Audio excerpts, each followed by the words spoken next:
যেই বাচ্চাদেরকে মা বাবা কিংবা দাদা দাদি নানা নানি রাতে ঘুমানোর সময় হচ্ছে গল্প বলে, কার্টুন দেখায় না, যেই বাচ্চা কার্টুন দেখে ঘুমাইছে হচ্ছে হাইপার অ্যাক্টিভ হয়েছে, মাথা অল টাইম গরম। আর যেই বাচ্চাকে এরকম করে গল্প শোনার সময় ঘুমাইছে তার ব্রেইনের যে ডেভেলপমেন্ট এটা অসাধারণ হয়েছে। এখন সবচেয়ে বড় যে সমস্যাটা বাচ্চাদের হচ্ছে সেটা হচ্ছে ADHD। এটা অনেক বড়দেরও আছে, ছোটদের আরো বেশি।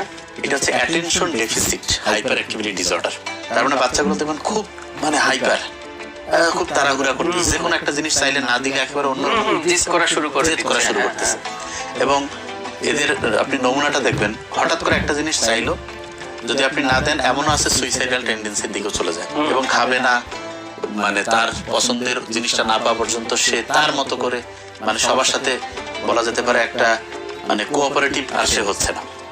এইটা থেকে বাঁচার আসলে বুদ্ধিটা কোন জায়গায়? দেখেন, আমাদের যে ফ্যামিলি বন্ডিংটা এটা নষ্ট হয়েছে যেই কারণে